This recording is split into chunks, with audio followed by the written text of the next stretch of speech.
আমরা হবিগঞ্জ কৃষি বিশ্ববিদ্যালয়ের শিক্ষার্থী। আমরা আজকে এসেছি ব্রাহ্মণবাড়িয়াতে ডিজিটাল কম্পিউটার অ্যান্ড টেকনোলজিতে একটা ল্যাপটপ নেওয়ার জন্য। আমাদের দেখার মধ্যে সবচেয়ে ভালো একটা ল্যাপটপ ছিল। ল্যাপটপের কন্ডিশনটা ছিল একদম ফ্রেশ কোয়ালিটির। আসসালামু আলাইকুম, আমি জুবায়ের নূর। আমরা হবিগঞ্জ কৃষি বিশ্ববিদ্যালয়ের শিক্ষার্থী। আমরা আজকে এসেছি ব্রাহ্মণবাড়িয়াতে ডিজিটাল কম্পিউটার অ্যান্ড টেকনোলজিতে একটা ল্যাপটপ নেওয়ার জন্য।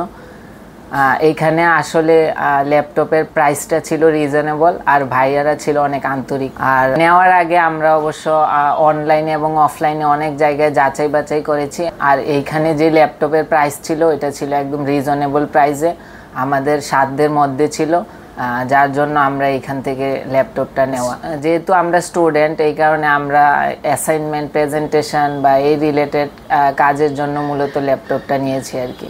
আসলে ল্যাপটপটা আমাদের দেখার মধ্যে সবচেয়ে ভালো একটা ল্যাপটপ ছিল। ল্যাপটপের কন্ডিশনটা ছিল একদম ফ্রেশ কোয়ালিটির, আর ল্যাপটপের পারফরমেন্সও মোটামুটি ভালোই দেখেছি। আশা করি সামনে আরো ভালো কিছু পারফরমেন্স দেখতে পাবো। আজকে যেহেতু শুক্রবার ছিল, আর শুক্রবার উপলক্ষে তাদের এই শপে একটা অফার প্রাইস চলতেছে, যার কারণে আমরা ল্যাপটপটা নিলাম। সাথে ভাইয়েরা আমাদের কিছু গিফট দিল। সবাই ভালো থাকবেন।